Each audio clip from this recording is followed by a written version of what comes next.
West Bengal. ചേറും ചെളിയും നിറഞ്ഞ തെരുവോരങ്ങളിൽ ദൈന്യതയുടെ മുഖങ്ങളുമായി കുടിലുകളിൽ കഴിയുന്ന ഒരു ജനത. ഒന്നുമില്ലായ്മയുടെ പരിവേദനങ്ങളുമായി അരക്ഷിതരായി ജീവിക്കുന്നവർ. പരിവർത്തനത്തിന്റെ അടിസ്ഥാനം വിദ്യാഭ്യാസമാണെന്നറിയാത്ത ബംഗാൾ മുസ്ലിങ്ങൾ.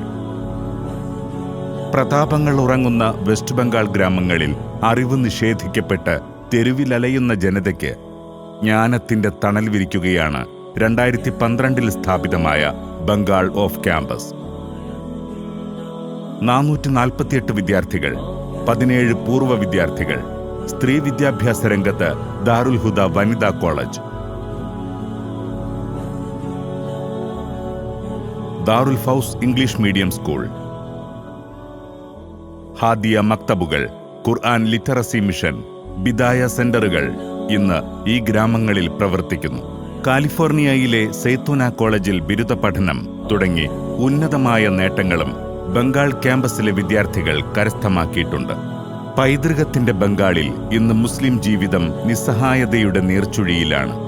തിരിഞ്ഞു നോക്കാൻ പോലും ആരുമില്ലാതെ തെരുവിലസ്തമിക്കുമായിരുന്ന വെസ്റ്റ് ബംഗാൾ ജനതയ്ക്ക് വൈജ്ഞാനിക നവോത്ഥാനത്തിന്റെ ചിറക് വിരിക്കുന്ന ദാറുൽ ഹുദായുടെ അഭിമാനയാത്രയിൽ നമുക്കും ചേരാം. അവരുടെ വിമോചനം നമ്മിലൂടെയാവട്ടെ.